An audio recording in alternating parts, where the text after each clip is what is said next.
right, so this series, as you all well know, is curated by Vincent Katz, and our Reading in Contemporary Poetry series really seeks to highlight different commonalities amongst poets of different languages, as we're having tonight, and to bring their work into a larger conversation with one another. So I want to welcome all of our poets that we have here this evening. We have Peter Gizzi, as well as Norma Cole, and Norma's actually going to be reading her translations of Franck André Jamme's work. So we're thrilled to have all three of them here this evening and for generously joining us and accepting our invitation to be a part of this series. We also want to give some thanks to our supporters. We have the New York City Department of Cultural Affairs, and also a special thank you to Brooklyn Brewery, who provides the complimentary cold beverages for this evening. And we also are very appreciative of the assistance from DIA's staff who help coordinate these events, particularly this evening. Blair, Claire, Sally, Kat, Max, and Dan have all been very helpful. So following the first two speakers of the evening, we're going to do our normal brief intermission of about 10 minutes, and then we will resume with our final speaker of the evening.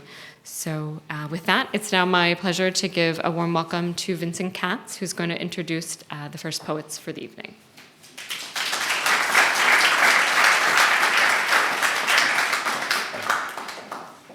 Thank you, Megan, and thank you all for coming out tonight.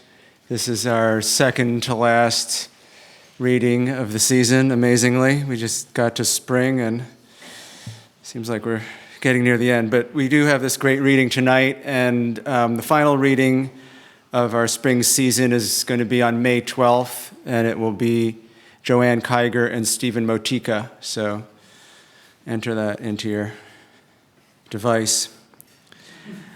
So as Megan said, this is an exciting reading. Actually, the first part of our reading tonight is a brand new book that's hot off the presses. And it's a work by Franck André Jamme, translated by Norma Cole. And so I will now introduce both readers, and then I will say a few words about Franck André Jamme's poetry. Franck André Jamme has published numerous volumes of lyric and concrete poetry, as well as collaborative works with artists James Brown, Susan Fricon, Jaime Plensa, and Jan Vos. He was awarded the 2005 Grand Prix de Poésie from the Société des Gens des Lettres, and he is the editor of the 1983 Pléiade edition of the complete works of René Char. His curated exhibitions in Paris, San Francisco, and New York at venues including the Centre Pompidou and the Drawing Center.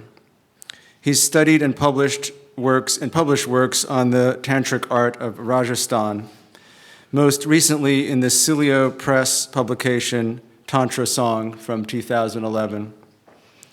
Many of Jamme's books have been translated into English, including New Exercises from Wave Books 2008, translated by Charles Borkus, who's here tonight as well. Another Silent Attack from Black Square Brooklyn Rail 2006, The Recitation of Forgetting, and Moonwood. Jamme has translated John Ashbery's 3 poems into French. Ashbery, in turn, translated Jamme's La Récitation de l'Oubli. Jamme divides his time between Burgundy and Paris. Norma Cole will present her translation of Jamme's long poem, To the Secret. Norma Cole's most recent books of poetry include Win These Posters and Other Unrelated Prizes Inside, Where Shadows Will, Selected Poems, 1988 to 2008, Spinoza in Her Youth, and Natural Light.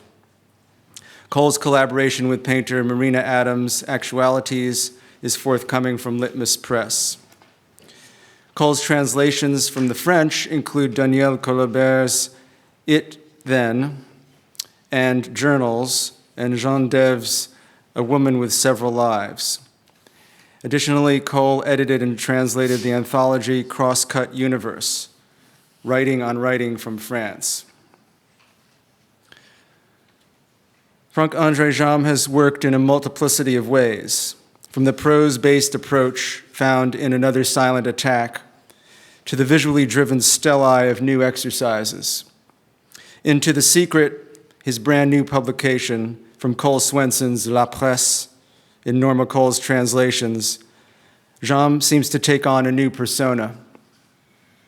Failure, loss, regret, and a halting rhythmic flow characterize Another Silent Attack, almost in the tradition of Kafka and Saramago, albeit in a much more restricted spatial scope.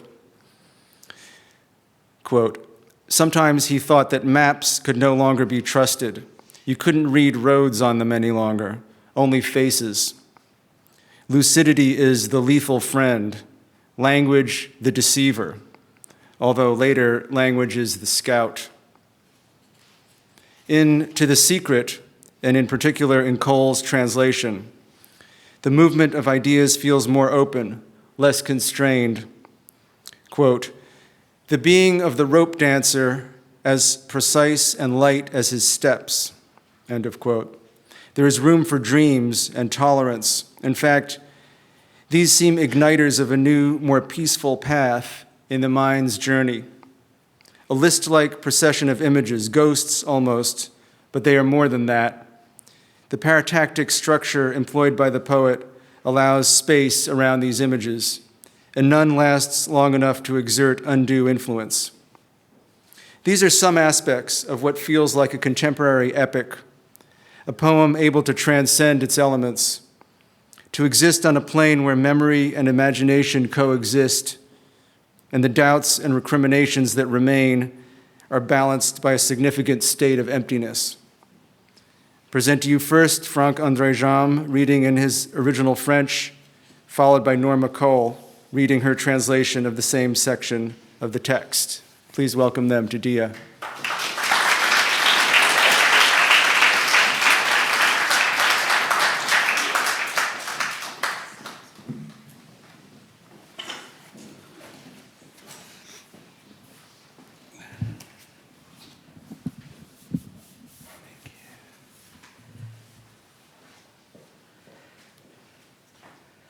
So thank you first to all of you to be here tonight.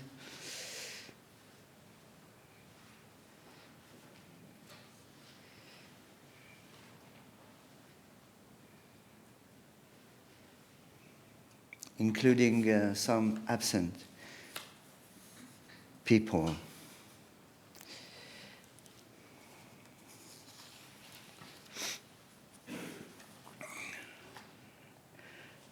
L'odeur d'Eros, bien sûr. L'esprit capable de revêtir dans l'eau un corps si singulier, et cet attrait pourtant pour un étrange sentiment d'indifférence ou bien d'absence, absolument phosphorescent.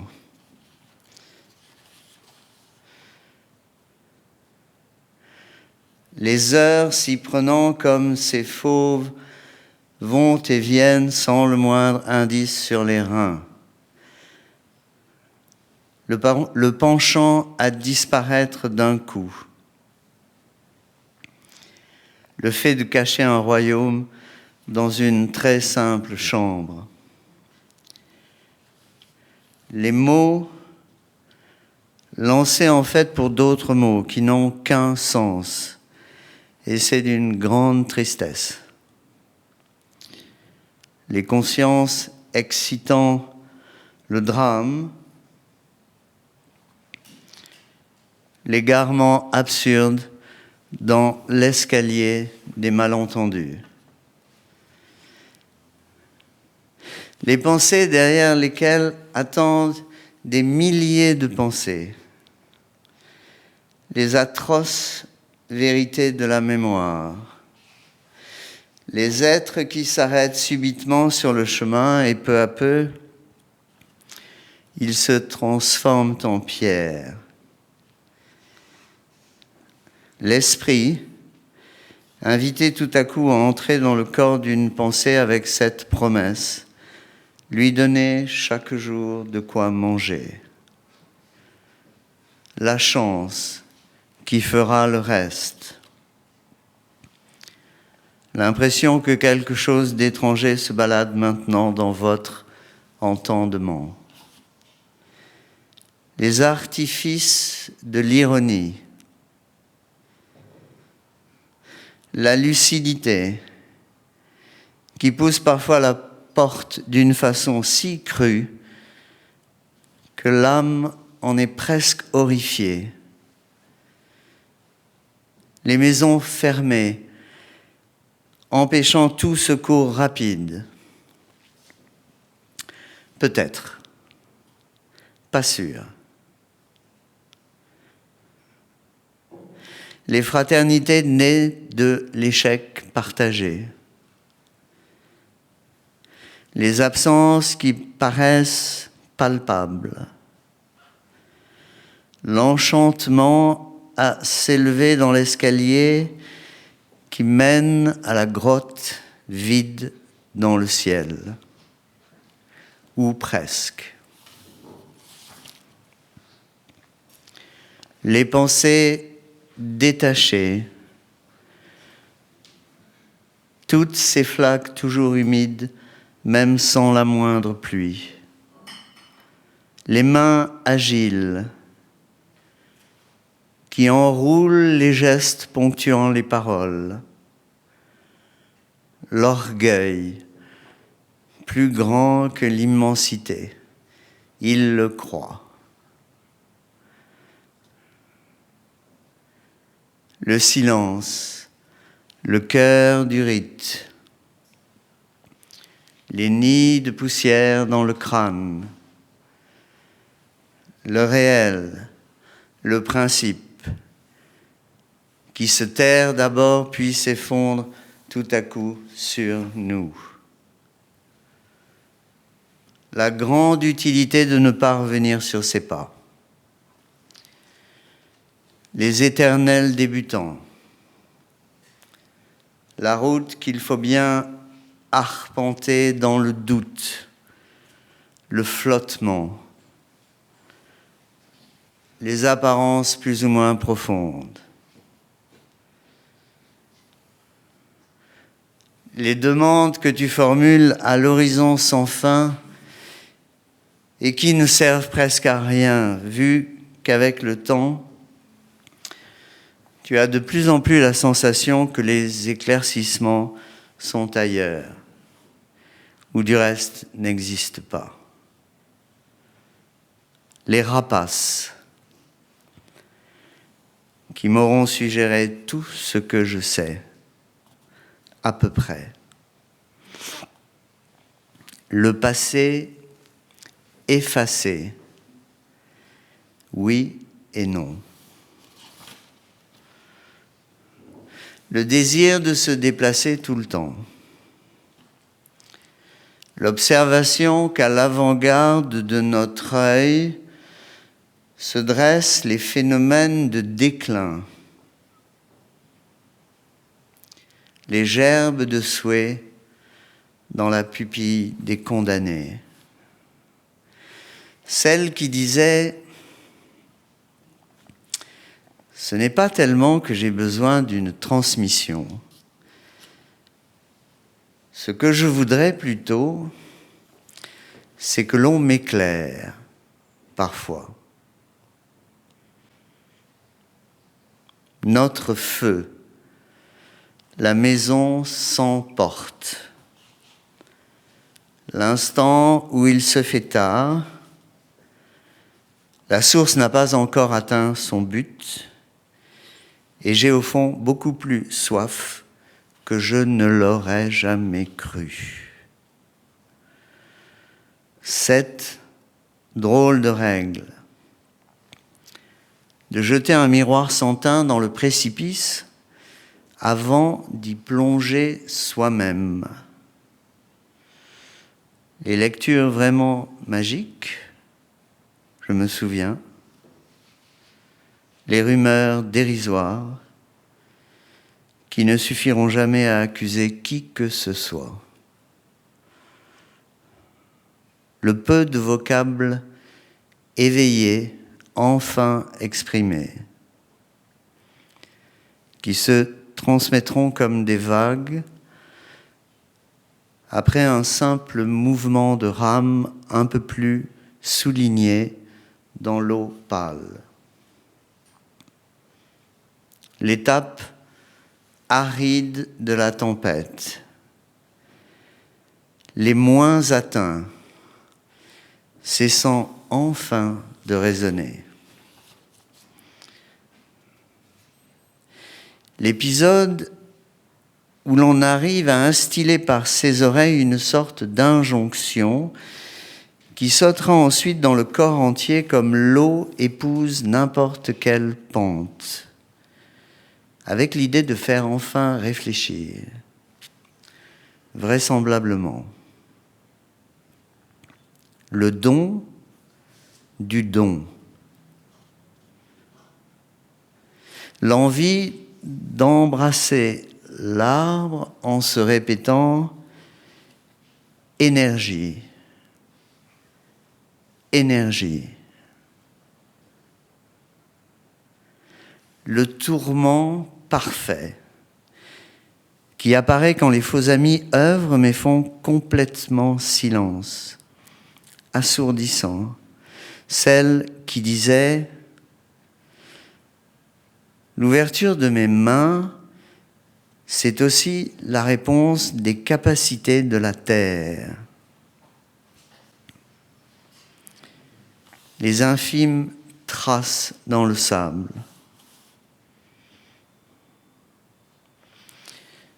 Les araignées qui ne saignent jamais leur proie en secret. Le fait que si la boîte de notre jugement est ouverte, nous pourrons peut-être finir par effleurer ce qui nous dépasse. Vraiment. Pourtant. Tous ces gens qui flânent dans le labyrinthe, selon les jours, et rien d'autre. Les opuscules offrant des pensées, comment dire, spéciales. L'art de rapprocher les plans de l'ignorance et de la perception. Le goût d'aimer toucher du doigt une image d'amour non pareille. L'esprit, capable de revêtir sur terre un corps unique. Les odeurs inoubliables, tatouées. L'envie de parler en silence. Les heures qui s'y prennent comme ces serpents vont et viennent sans le moindre indice sur les crocs. Le fait de dissimuler un secret dans une action terriblement banale. Les redoutables inélégances de la mémoire. Les êtres qui ont juste le souhait maintenant d'avancer encore sur la route, et pas à pas ils ne deviennent plus que ce désir. Les pensées après lesquelles pendant longtemps il n'y a plus de pensée.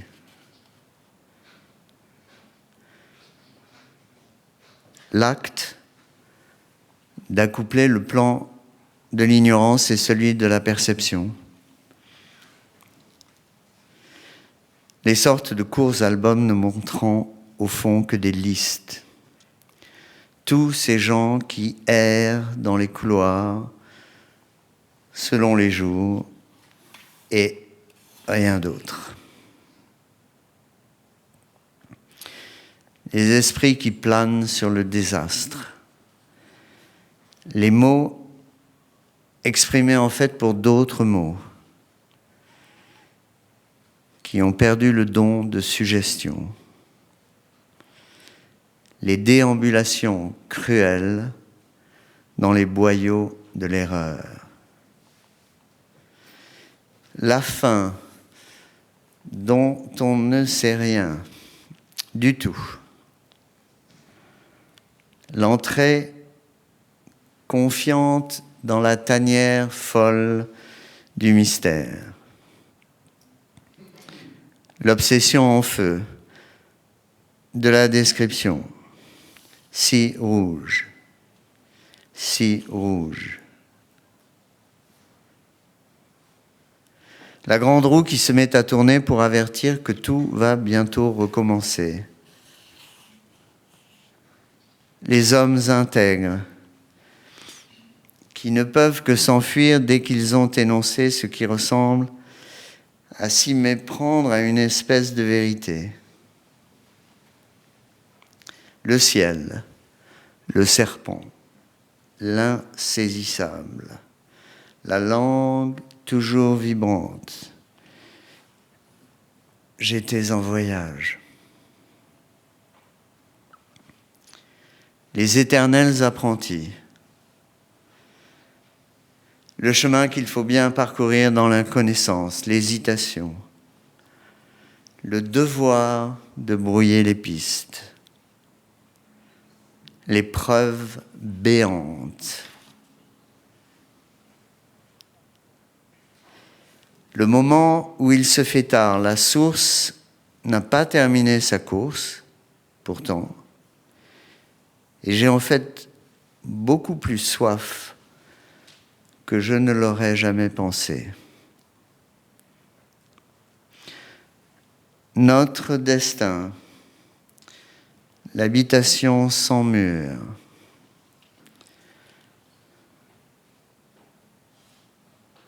Celle qui disait « Ce n'est pas tant que j'ai besoin d'un prêche. Ce que j'aimerais plutôt, c'est que l'on m'enlève parfois. »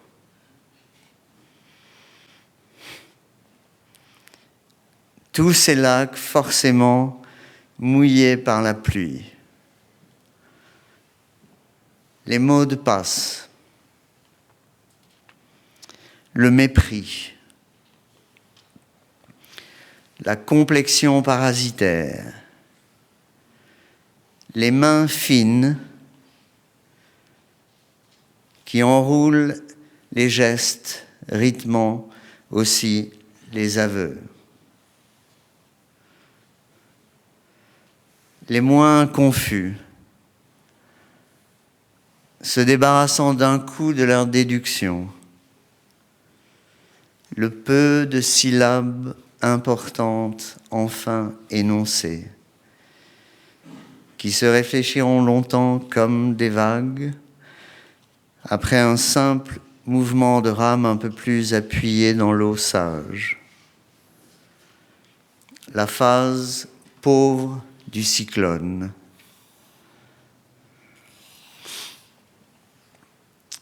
Les absences qui vivent par elles-mêmes. La joie de grimper les marches vers la chambre vide dans le ciel, ou presque. Les amitiés fondées sur quelques faiblesses communes. Les tourbillons tièdes dans l'esprit, prédisant l'avenir à leur passage. Les élèves de la lune, les insensés, qui donnent une importance immense à des choses inconsistantes. Celle qui disait « Tu mourras, tu n'en sauras pas davantage ». La haine des chaînes. La personne du danseur qui est aussi elle-même le déploiement du geste inouï. Les 1000 reflets encore dans la pupille des presque morts. le constat qu'au premier plan de notre vision déambulent les phénomènes d'extrême violence. L'envie, pourtant, de vous embrasser constamment.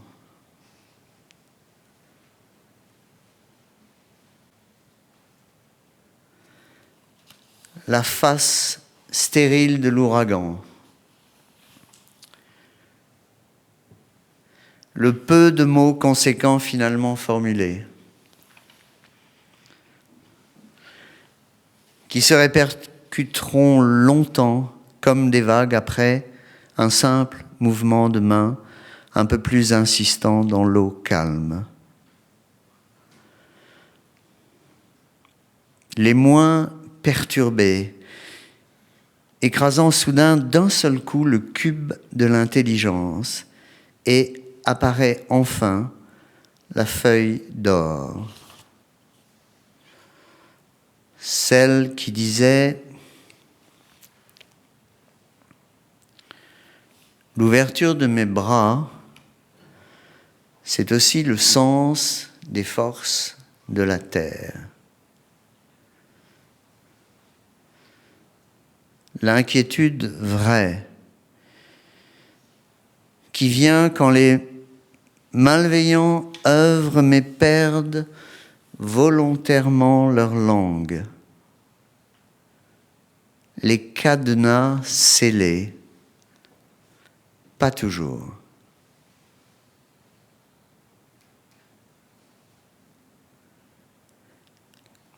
La découverte redoutable du tableau de l'inconstance.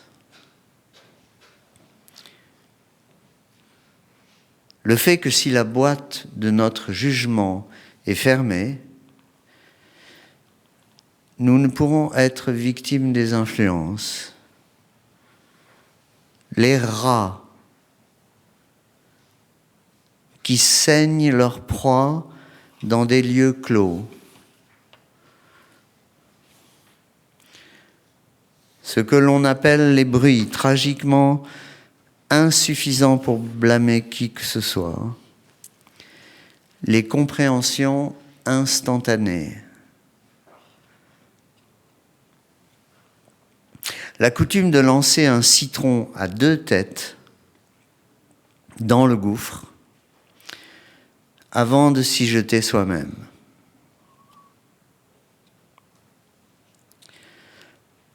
La grande roue s'arrêtant lentement de tourner pour signaler que tout va bientôt se terminer. Les femmes si claires parfois, qui ont juste intérêt à s'évanouir dès qu'elles ont désigné les faits. Et l'espace, le perroquet. Je n'étais pas là.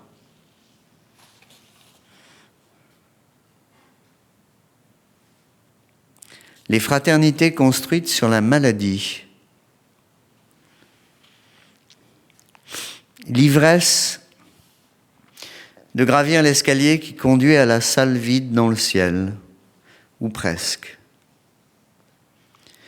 Les absences qui prennent même des décisions. Les hameçons dont on ne sait s'ils sont ou non empoisonnés.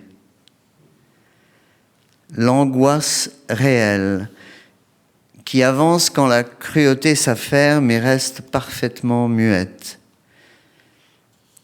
Celle qui disait « L'ouverture de mes yeux, c'est aussi le but des feux de la terre. »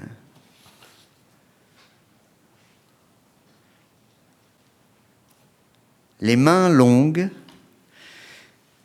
qui enroulent les gestes ponctuant les faits,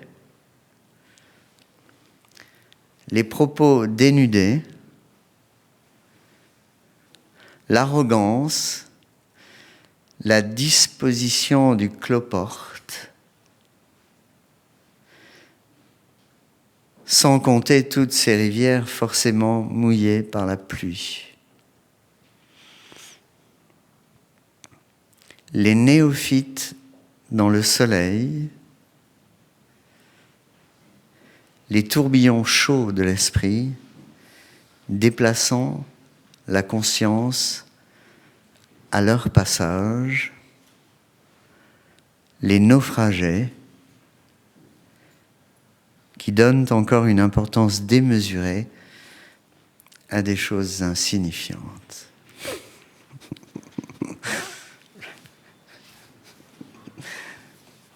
It's finished.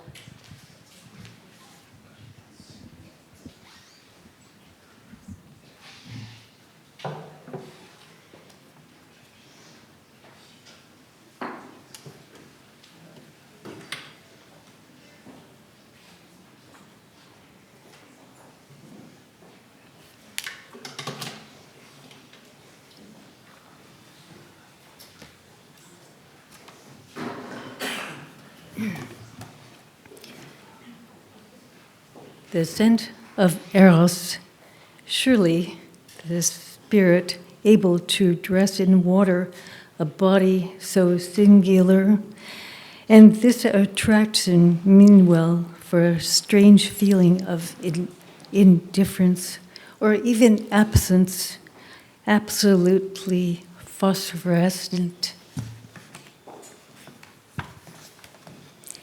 Hours taking over like wild things, come and go without the least mark on their backs, the inclination to disappear at once, the fact of hiding a kingdom in a very simple room, words dealt in fact for other words that have only one sense, and its extreme sadness, consciences rousing the drama, absurd bewilderment in the stairway of misunderstandings.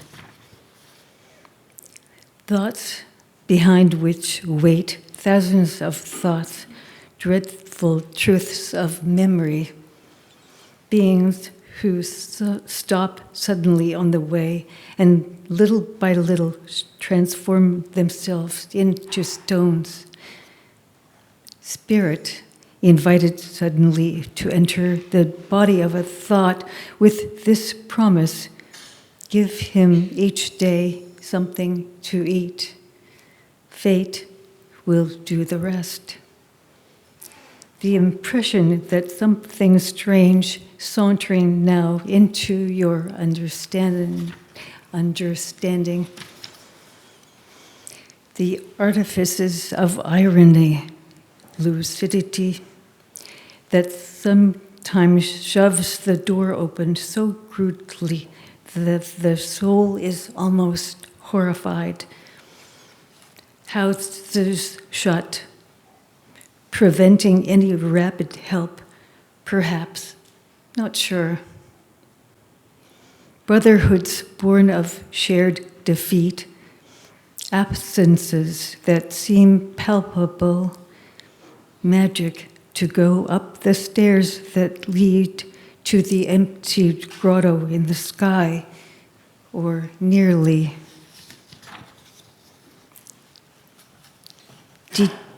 Detached thoughts, all these puddles always wet, even without the least rain, agile hands that coil the gestures, punctuating the words, pride larger than infinity, he thinks.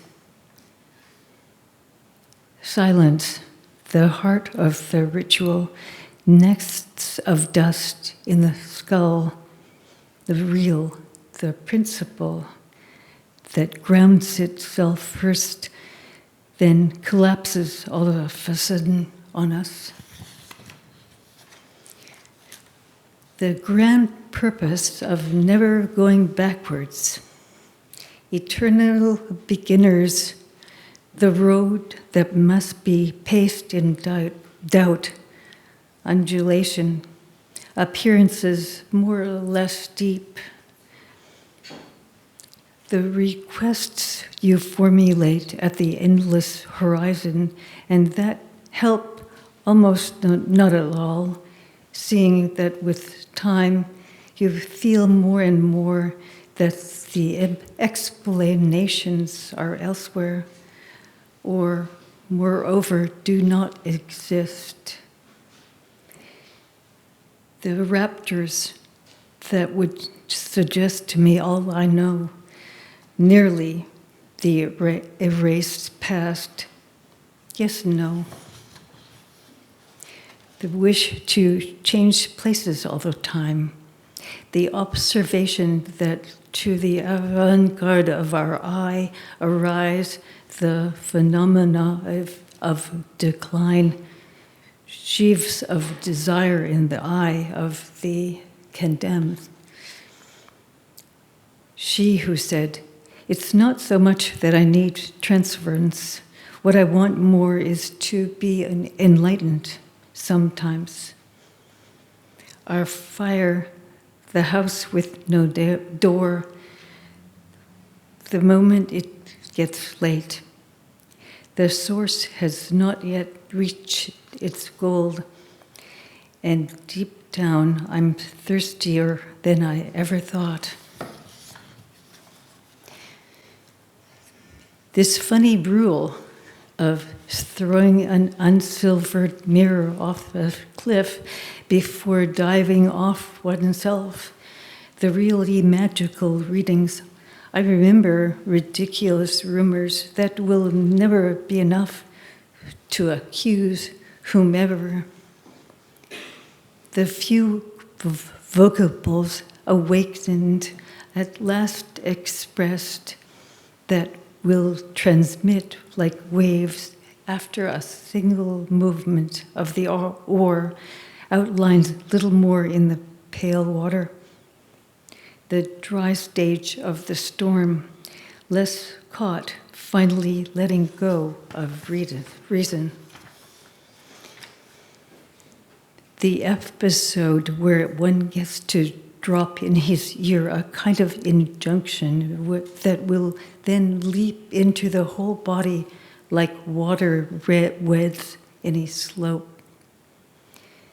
With the idea of reflecting finally, likely, the gift of the gift. The desire to kiss the tree while repeating energy, energy. The perfect torture that appears when false friends work in complete silence, deafening. She who said, "The opening of my hands is also the response of the abilities of the earth, the tiniest traces in the sand." Spiders who never bleed their prey in secret. The fact that if the box of our judgment is open, we could perhaps end up rushing against what exceeds us, really, still. Everyone strolling in the labyrinths according to the day, and nothing else. Tracts offering thoughts how to say special. The art of joining maps of ignorance and perception. The taste for liking to touch a matchless image of love. The spirit capable of gesturing on earth a unique body. The unforgettable sense tattooed. Longing to speak in silence. The hours it takes, like snakes, come and go without the least sign on the fangs. the fact of keeping a secret in a terribly banal gesture. The formidable inelegances of memory, beings who have just the hope now of still advancing on the road and step by step become no more than this desire. Thoughts after which, after a long time, no more thoughts. The act of joining the map of ignorance and that of perception. The kinds of small albums showing in the end nothing but lists. Everyone wandering in the corridors according to the day and nothing else. Spirits soaring over the disaster, words expressed in fact for other words that have lost the gift of suggestion. Cruel strolls in the narrows of error. The end one knows nothing about at all. The trusting entrance into the mad lair of mystery, fiery obsession, description, so red, so red. The great wheel that starts turning to inform everything beginning again. Honest men who can do nothing but run as soon as they state this looking like mistaking itself for a kind of truth. The sky, the snake, the ungraspable, tongue always vibrant. I was on a trip. Eternal apprentices, the path one has to follow into the unknown. The hesitation, the work of mixing up the tracks, the gaping proofs. The moment it gets late, the source has not run its course yet, and I have been thirstier than I ever thought possible.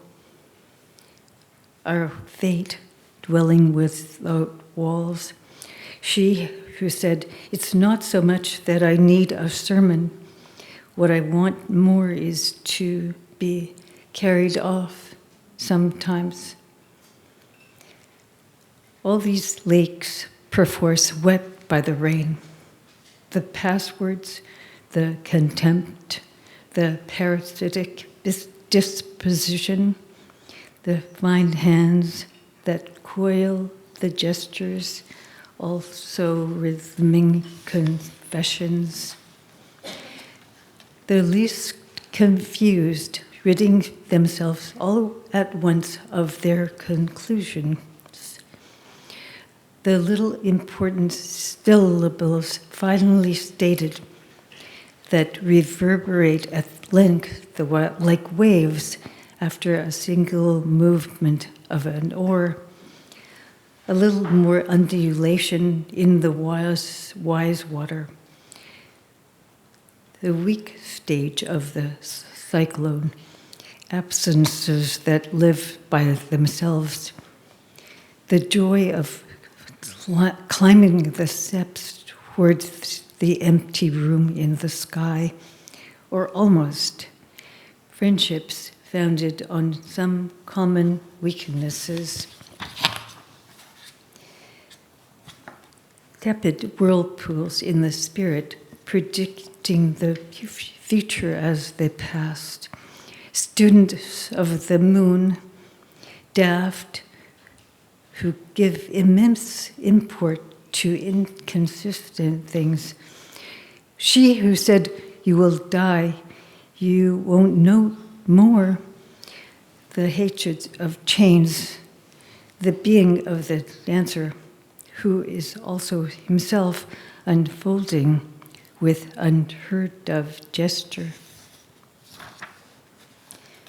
Still, the thousand reflections in the eye of the near dead, the report that at the first plane of our sight, phenomena of extreme violence saunter about, yet constantly a longing to kiss you. The sterile face of the hurricane, the little sequence of words finally formulated that reverberate for a long time like waves after a single movement of the hand, a little more insistent in the calm water, less disturbed, sudden crushing at one blow, the cube of understanding, and finally the gold leaf appears. She who said, "The opening of my arms is also the meaning of the might of the earth." True unrest that comes when malevolence work, but willingly lose their language. Sealed padlocks, not always. The deadly discovery of the picture of capriciousness. The fact that if the box of our judgment shuts, we cannot be victims of the influence. Rats that bleed their prey in closed quarters. What one calls sounds, tragically insufficient to blame whomever. The instant apprehensions, the custom of tossing a lemon with two heads into the pit before jumping in oneself. The great wheel slowly stopping to signal that everything will soon stop. The women so clear, sometimes justly interested in vanishing as soon as they point out the facts and the space. The parrot, I was not there. Brotherhoods constructed on illness, intoxication from climbing the stairs that lead to the empty hall in the sky, or nearly the absences that even make decisions. The hooks, one doesn't know whether or not they're poisoned, real anguish that gains when cruelty hustles but stays perfectly mute. She who said, "Opening of my eyes is also the end of the fires on earth."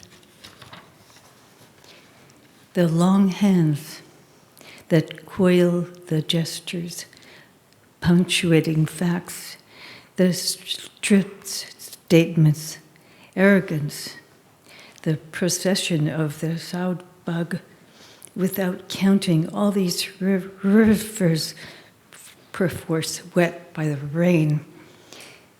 Beginners in the sun, hot whirlpools of the spirit, displacing consciousness as they pass.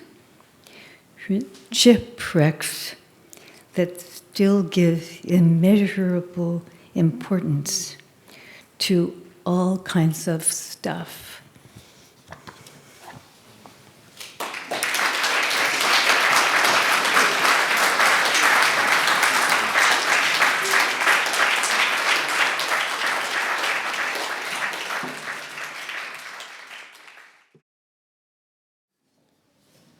Peter Gizzi is the author of 6 poetry collections, including Threshold Songs and the Auteur National, and numerous chapbooks and artist books. He recently published a retrospective volume titled In Defense of Nothing, Selected Poems 1987 to 2011, published by Wesleyan in 2014. His honors include the Peter I.B. Lavin Younger Poet Award from the Academy of American Poets, and artist grants from the Foundation for Contemporary Arts, the Howard Foundation, and the Guggenheim Foundation. In 2011, he was the Judith E. Wilson Visiting Fellow in Poetry at the University of Cambridge. He works at the University of Massachusetts in Amherst. Peter Gizzi has been steadily working out a poetics that is central to the concerns of many writers and readers of contemporary poetry. When he started publishing, his work could be contextualized within parameters established by John Ashbery in preceding decades, and there is definitely a strong relationship, especially in Gizzi's early work. Both poets take the narrative expectations erected by seemingly rational syntax into strange and unexpected alcoves. Gizzi's unexpectedness differed from Ashbery's, though, even then. Gizzi is a lover of form.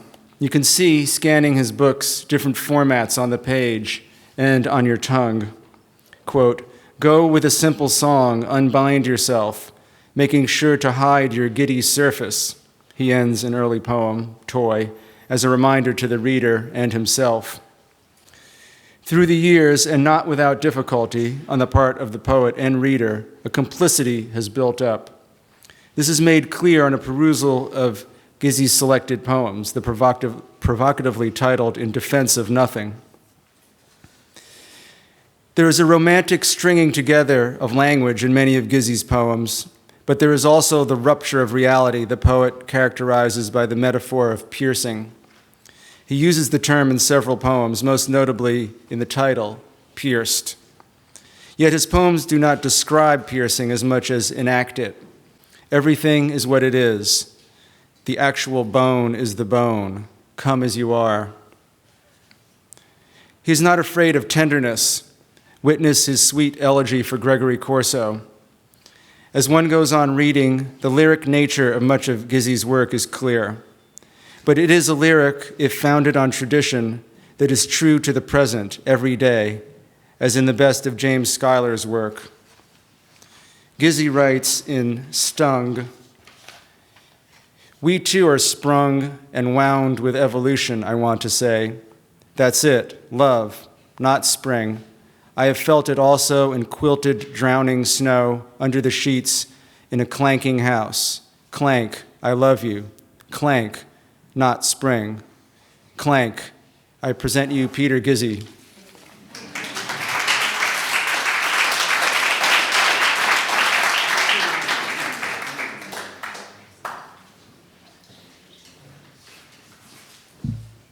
Thank you, Vincent. It's really great to be a part of this event, and the only lament I have is that we didn't also hear Norma Cole read her wonderful work. But your translation, yeah, so nice to see you. So I'm going to read some poems. I'll begin with this poem called Beginning. It's right in the middle of the book, called Beginning with a Phrase, from Simone Weil. And the phrase comes from her letter to Father Perrin, where she kind of has her conversion narrative in Marseille before she departs France for good, never to return. So this was in 1999. Beginning with a phrase from Simone Weil. There is no better time than the present when we have lost everything.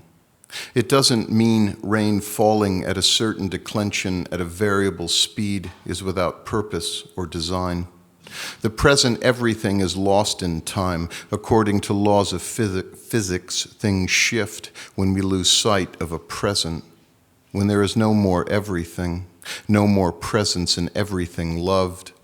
In the expanding model, things slowly drift, and everything better than the present is lost in no time. A day mulches according to gravity, and the sow bug marches, gone. The hinge cracks, the gate swings a breeze contingent upon a grace opening to air, velocity tied to winging clay, every anything in its peculiar station. The sun brightens as it bleaches, fades the spectral value in everything seen. And chaos is no better model when we come adrift, when we have lost a presence, when there is no more everything, no more presence in everything loved, losing anything to the present. I heard a fly buzz. I heard revealed nature, cars in the street and the garbage footprints of a world. Every fly a perpetual window, unalloyed life, gling, pinnacles of tar. There is no better everything than loss when we have time, no lack in the present better than everything. In this expanding model, rain falls. According to laws of physics, things drift, and everything better than the present is gone in no time. A certain declension, a variable speed. Is there no better presence than loss, a grace opening to air, no better time than the present?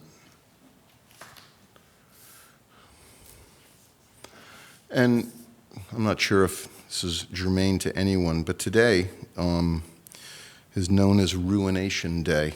It's 150 years when Lincoln was shot. This poem is not in my selected, but I thought I'd read it. It's called On What Became of Matthew Brady's Battle Photographs, and the interesting story about this is that Brady made thousands of prints and was the first to take his art into the field, and that theater was war. And after the war, no one wanted these documents, these glass plates, and he sold them wholesale to farmers, where then they built greenhouses out of them, and they just evaporated, and he became bankrupt. On what became of Matthew Brady's battle photographs? Sunlight and plant light, glass and stain. The campaign, the conflict, the dead frozen in air. The sun and the sweat, the swell of fetid flesh, the tears, the ache, the empty gut, the ache. The heat of loss, the nerves burn, and the shock of never returning burns in the belly and the brain alike. These images lifting off into air, dissolving into heat and light, defy gravity, lifting off. They're going now, mother, they're gone. I'm interested in, when I think of ekphrases or represent poems that represent visual culture or just conceptual ideas, to represent not the thing, but the lament of the representation evaporating. Okay.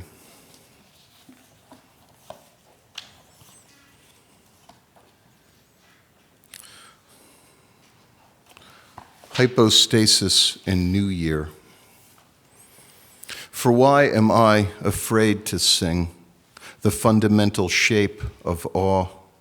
Should I now begin to sing the silvered back of the winter willow spear, the sparkling agate blue? Would this blade in this sky free me to speak in transitive lack, the vowels themselves free? Of what am I afraid? Of what lies in back of me of day? These stars scattered as far as the eye. What world and wherefore will it shake free? Why now in the mind of an afternoon is a daisy for a while, flagrant and alive? Then what of night, of hours unpredicated bad luck and the rot it clings to, fathomless on the far side in winter dark? Hey, shadow world, when a thing comes back unseen but felt, and no longer itself, what then? What silver world mirrors tarnished lenses? What fortune? What fate? and the forms not themselves, but only itself the sky, by water and wind shaken. I am born in silvered dark. Of what am I to see these things between myself and nothing, between the curtain and the stain, between the hypostatic scenes of breathing and becoming the thing I see?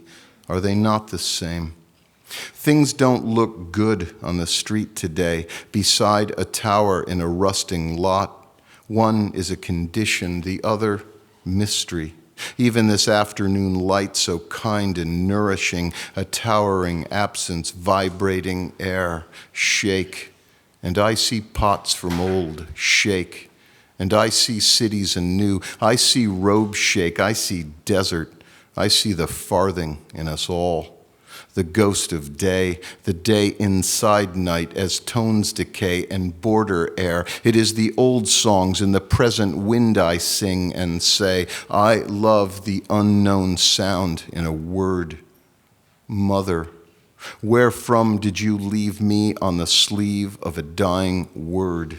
Of impish laughter in the midst, my joy.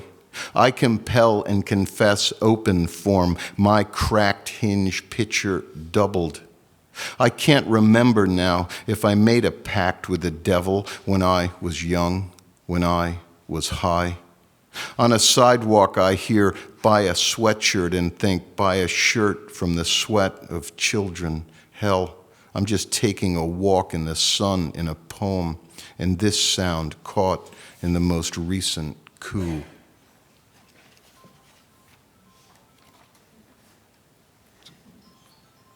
I feel like I'm out. Okay. No worries.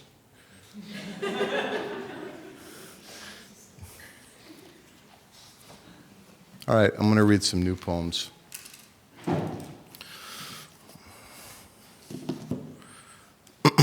This sounds good, right? All right. The winter sun says, fight. The winter sun says, fight. The Arctic blasts say, fight. This polar world is flat, even if my head says round, like this meant something to me, like nothing.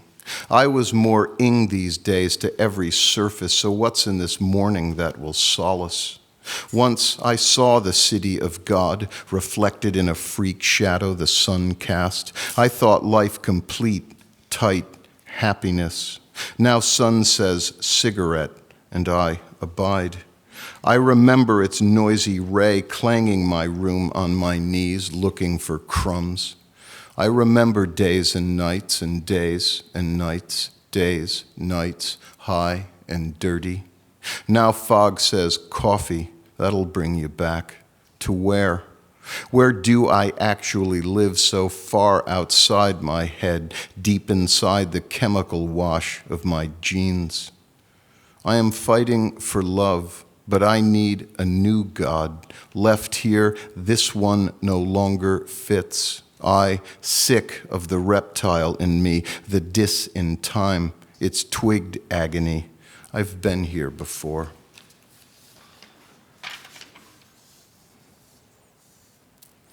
Release the darkness to new lichen. But I found a way to say no to the wood in my house. It kept creaking, wouldn't stop talking. I found a way to say no. I need to be standing in the warmth of the wood that the sun made. I need to find myself dissolving, otherwise I'm lost. Did I say that I saw the frill of light today walking on the path? Could you hear the stirring in the wood, pine needles in the branches? Was it wind or a creature? Am I here or is it over? This was the first day, the nothing day in the nothing year.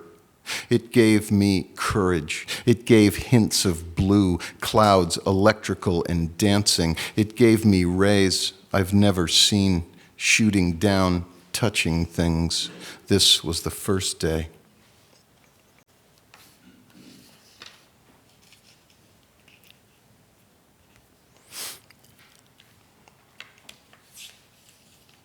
Song.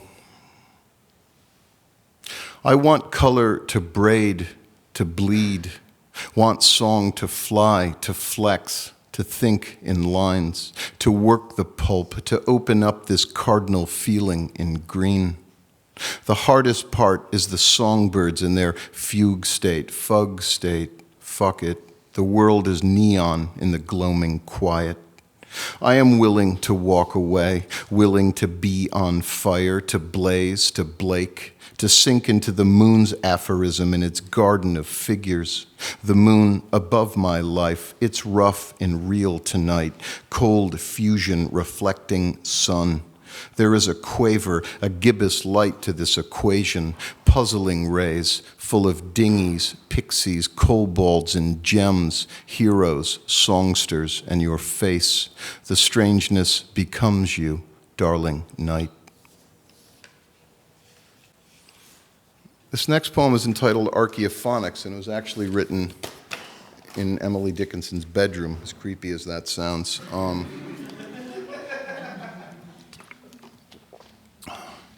I have no shame.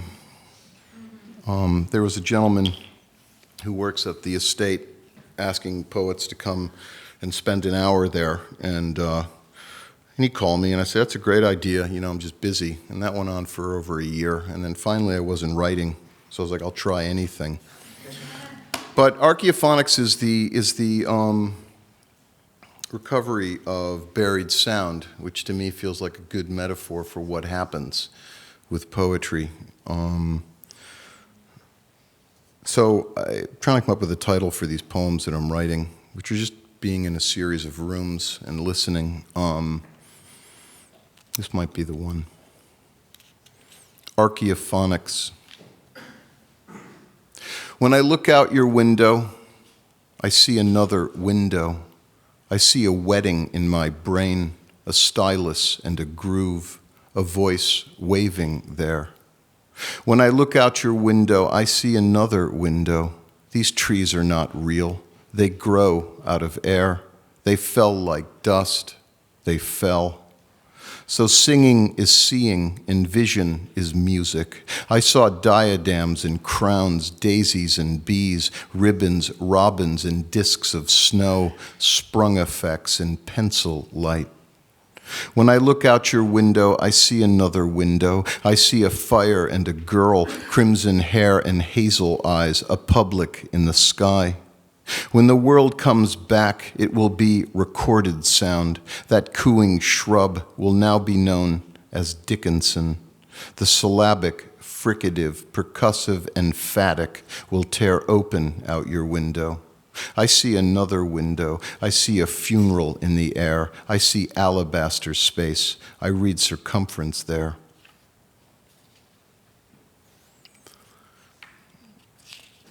How to read for Rosemary Waldrop. A world of light and a world of openism, a syntax of heat and dynamism, a human world mewling in the dark, a giganto space of silence, time, a mind on fire in the heat of the quest, rhythm, percussion, assonance, energetic, silent magic, a textual nimbus, airborne.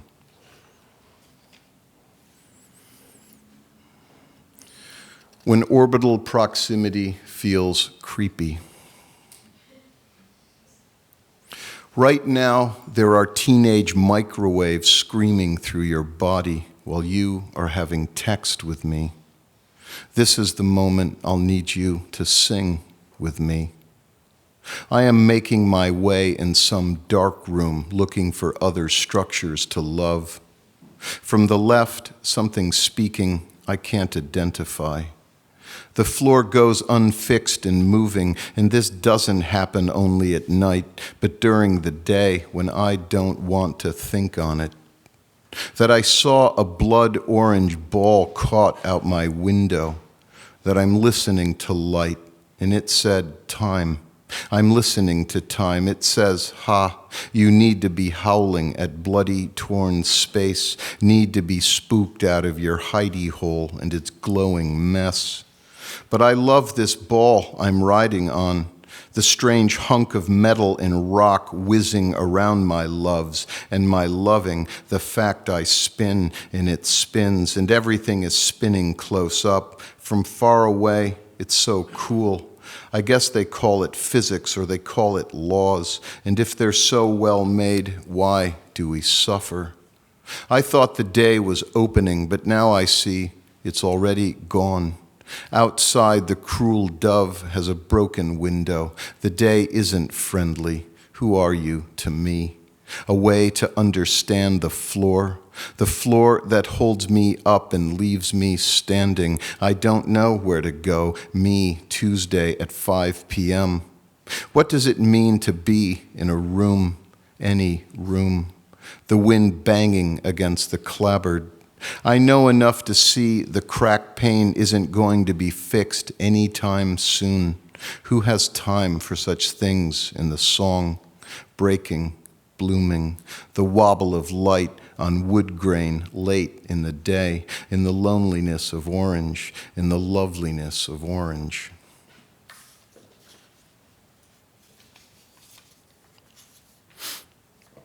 Wednesday. I'm just visiting this voice. I'm just visiting the molecular structures that say what I am saying. I am just visiting the world at this moment, and it's on fire. It's always been on fire. I'm saying this, and it's saying me. That's how it works, seesaw-like. The archive in the mouth, and the archive is on fire. That's the story, the sun and the body in the sun. It was like this, just like this, the world that came toward me and the world around me. Around me are words saying this, saying fire, saying something, or all of it. And this is just this last of the new poems is just one of a longer series that I'm working on that deal with the old language. Strangeness becomes you. The old language is the old language. It don't mean shit. It's not where you begin.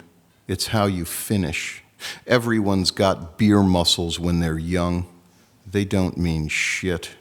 Try as you must, break as you will, solo in space, clinging to space. Fuck, the air said, passing a corner, a long, ropey snot hitting a gutter, the homeless connected to it. To know something and fail better, why discount it? The onslaught of eyes beneath a fuck you sky. The syntax breaks down its mangled draft and says, one day the poor will have nothing to eat but the rich. I hate that when syntax connects me to the rich.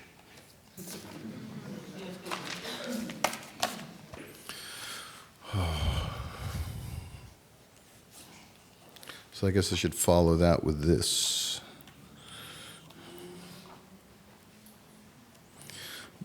If I can find it. It's the problem with this book. Okay, this poem's called Bolshevescent, which is from a book called The Outer Nationale. And with a title like The Outer Nationale, I had to have a poem called Bolshevescent. And it's interesting when I think about the teens in Russia and how all politics in the end never succeed. I don't mean that as fatalistic. I'm just talking about human nature. Right? It's a long, sad, venerable tradition, right? As long as there's been soldiers, there's been poets. We've just been next to the story.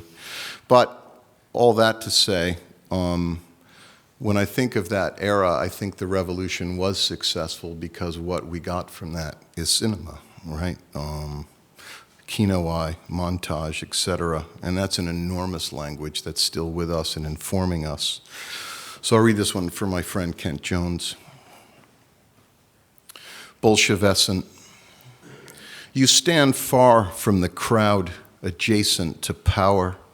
You consider the edge as well as the frame.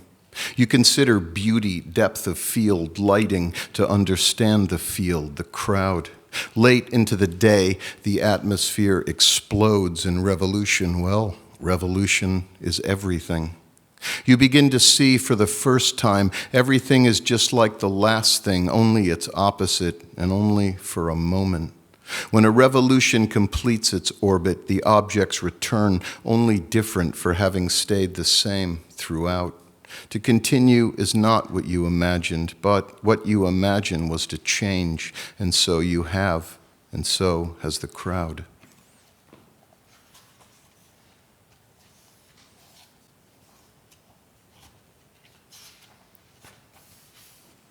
A note on the text. The good poets defy things with their heart. This is how a fragment enters the people. Don't say beauty, say the beautiful, say the people. Say it is through chance that writing entered the people, their imagery and love of nature in glutted flowers. This place of fleshlessness, here is my song, the only recourse of sun. Even its smallest syllables can be sewn into the mouth. It is on the tongue the sun abides, 2 syllables fastened to each end to stretch the vocal pattern, its linen-like thread.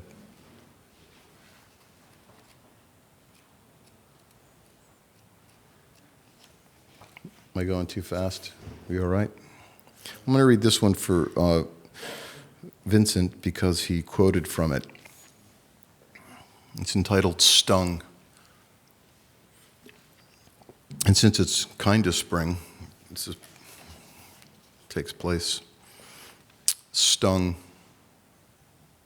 A child, I became a question sitting on the grass, to be told how lucky I am, an open field. This corporeal expanse was a body too in silver magnetism. If I became this light, it wasn't luck, it was easy. Bells falling away along the divide of night. Along the divide of night, an old face, a sorry dormer leaning in askew below the incoming thunder. This was true, and even if ever I ran away, I ran away. Above everything, I held one true thing. This scene moved through me, a seesaw, a picture inside a question, inside the coming night. These trees rang round my head, shored up the sky. I went on and on like a trial balloon over the houses, over the roofs, over my head. To remember correctly the color of pale grass in March, its salt hay blonde flourish, to see it as it was, faded cloth, mute trumpet, the seam inside a day the sun climbs. Simple, the life of the mind, standing outside in the grass in March, outside memory. Spring interrupts one cardinal monody transmuted by a signal red developed against a draining blue horizon. To want to go there and to have been there and to be there now. This walking right now by a river, simple and not so clear when transcribing this unstable, multiplying narrative spring. It can't be called anything. We too are sprung and wound with evolution, I want to say. That's it, love, not spring. I have felt it also in quilted, drowning snow under the sheets in a clanking house. Clank, I love you, clank, not spring. Glossy grass wigging in a brightening sky, the thrill of hair standing on my limbs. To be and not to understand nothing and be content to watch light against leaf-shadowed ground, to accept the ground, to go to it as a question, to open up the day inside the day, a bubble holding air bending the vista to it, to be inside this thing, outside in the grass place, out in the day, inside another thing.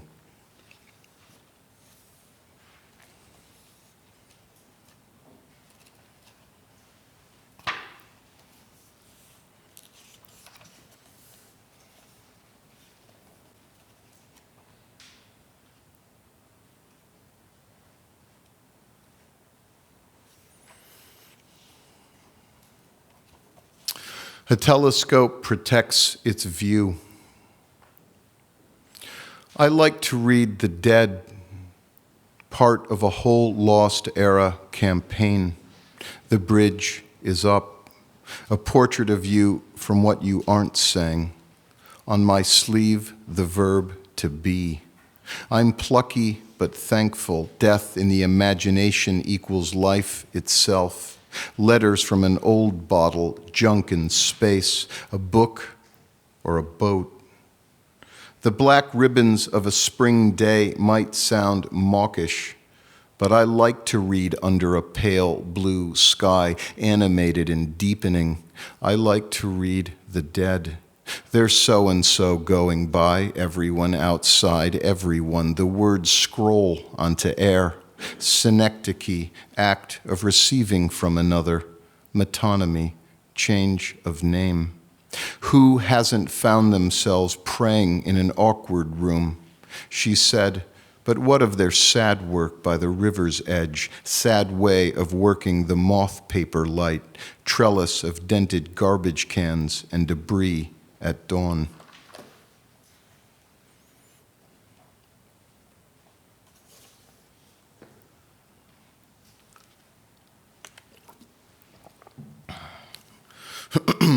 I think two more. This one's entitled Apocrypha. I like the word apocrypha because it has the word cry buried in the center of it. Wisdom is a kindly spirit, but does it love me? And righteousness, there's nothing in it. To poetry, I leave my senses, my deregulation, custodial duties, and to be a janitor is a great consolation. It gave me my mother back through all her years, to love these children so full of neurons and consciousness. What joy to clean up and put a shine on their mess. To my mother, I leave my veil, my wing, the window, and time. I, artifact. In this age, the hand is a voice.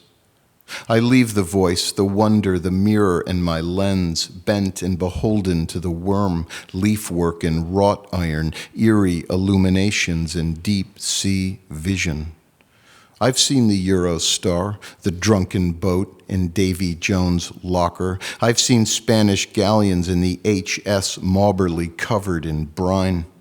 There is this line from cloud dander to the solo bulb of morning, a string through common prayer. I like it when the gray-green shadow suddenly day-glow over the rushes, the wind in my head. To write is an equal and opposite reaction, my comrade, communard, my friendo. What is it finally thinking what in winter's dusty alcove? The body talks. The day was cloudy, the light muddy, dreary when they took it down.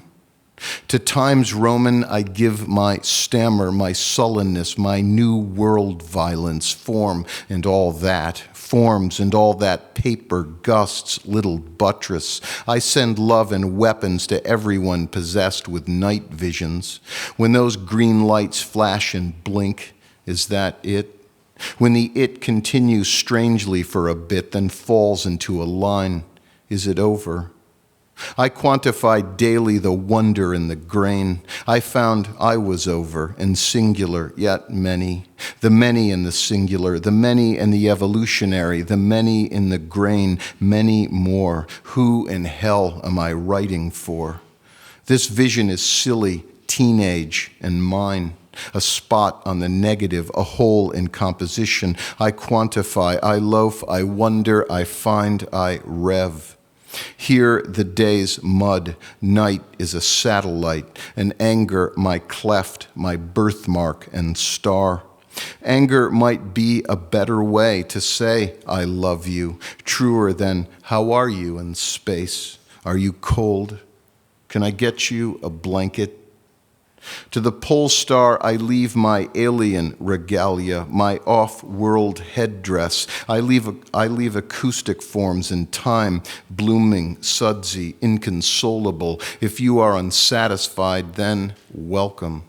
Here there are people working every corner of every inch of grass. The meticulously arranged outside reminds me of ocean and feels old. In space, the letter forms I love oscillate in waves. I lose myself in waves, speaking the half of me that forgot to say goodbye when I meant to say, how come? Memory continues to bloom. More songs about death and dying, songs of inexperience. More songs about being and loss, being in loss. More songs about seeing and feeling. If you are critical, all the better to see and to miss it, to misunderstand, to fail at empathy and love, to not understand love and to love, to be dis-everything and to love whatever. To mercy I leave whatever.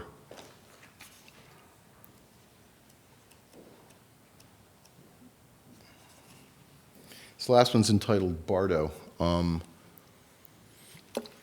which is the Buddhist belief in the event when the soul leaves the body, and it's the space when the soul leaves the body and before it transforms or transcends that particular interstice.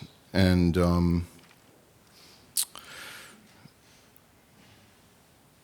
yeah, Bardo. I've spent my life in a lone mechanical whine, this combustion far off.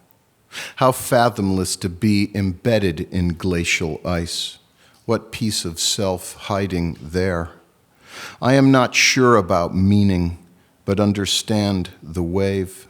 No more Novalis out loud, no Juan de la Cruz singing I do not die to die, no solstice, midhaven, midi, nor twilight, no, isn't it amazing? No, none of that. To crow, to crown, to cry, to crumble, the trees the air warms into, a bright something, a bluish nothing, into clicks and pops, bursts, and percussive runs. I come with my asymmetries, my untutored imagination, heathenish, my homespun vision sponsored by the winter sky. Then someone said nether, someone were, and if I say the words, will you know them? Is there world? Are they still calling it that? Thank you.